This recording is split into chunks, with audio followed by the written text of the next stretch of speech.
Bakit di marunong makontento yung mga lalaki? Ma'am, parang awa mo.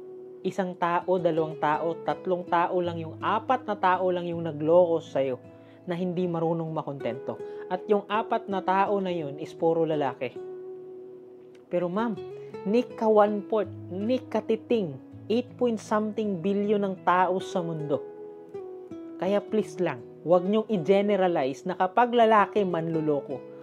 Pag lalaki, hindi marunong makontento. Kasi ilang postaan pa, may mga babae ring hindi marunong makontento.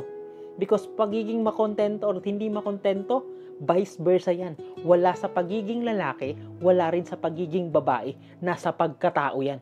Pero hiling ko lang, hindi porket niloko kayo ng isang tao, hindi sila narunong makontento, generalizein ninyo. Mapababae o lalaki, pwedeng magloko. Pero wala yan sa pagiging babae, wala yan sa pagiging lalaki, nasa pagkatao.